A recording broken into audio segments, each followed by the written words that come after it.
Here's the incident, Mr. President. This boy, 12-year-old, took 8 bullets into the body of a 12-year-old boy. What would you tell the mother of that boy? That boy is alive, right? No, it's not. Kennedy Onyango died. He's died. So he's the one who died? Yes.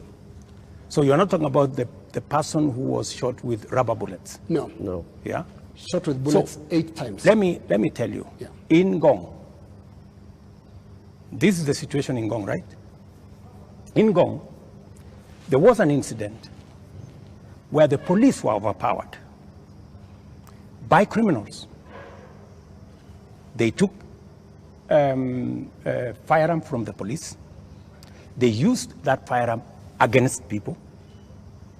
And one policeman had to shoot this fellow who had hijacked a gun from a policeman so that not to endanger the lives of more citizens. It is among the 3 people.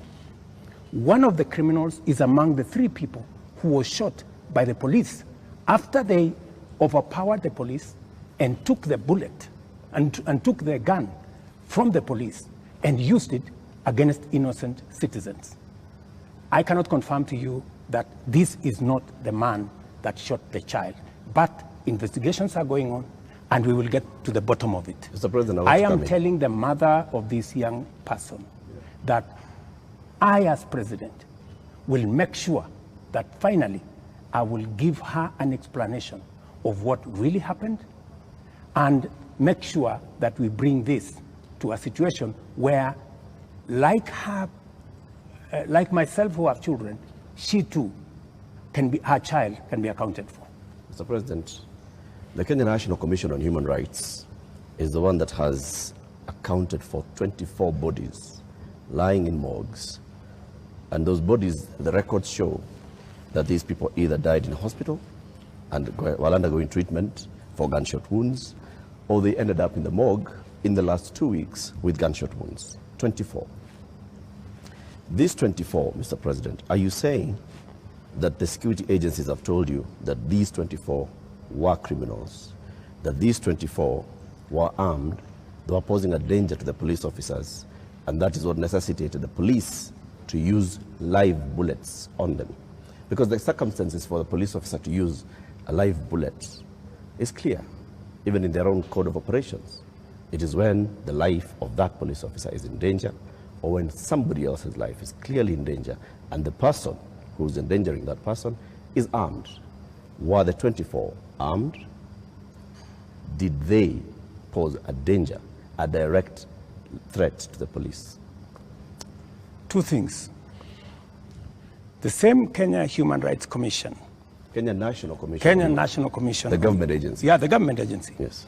Told the nation that there was a massacre in Githurai and 20 people were killed in Githurai.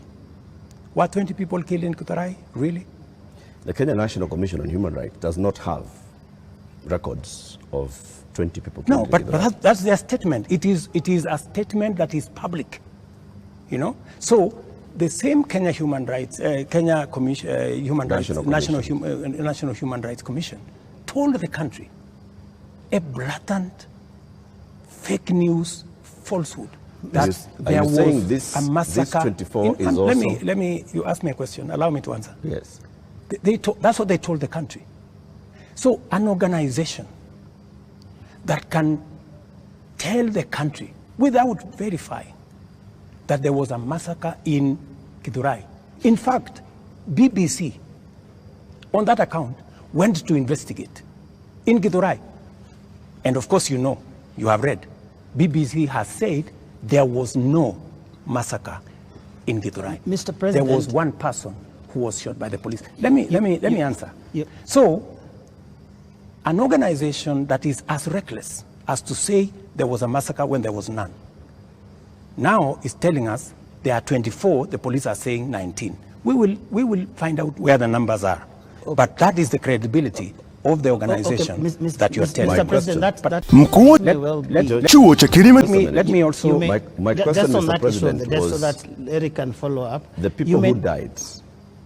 Yeah, that's where I'm coming. Were they a danger to the police? That's where I'm coming. Are they the criminals that you're talking about? Let me tell you two things. There will be an investigation on how these 19 Kenyans died.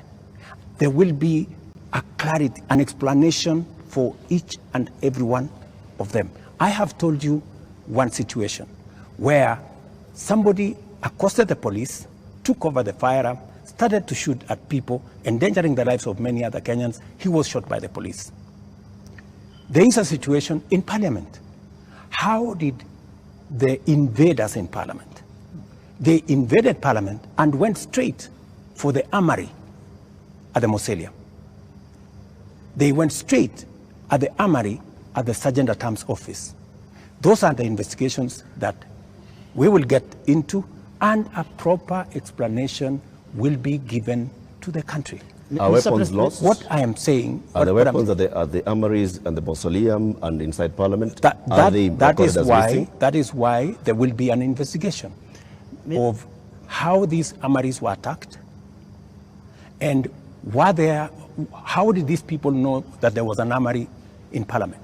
Mr. President, you may not believe the Kenya National Commission on Human Rights, but surely you would believe your own deputy, who has said there's been a return to extrajudicial killings and abductions, contrary to what you and him promised the people of Kenya.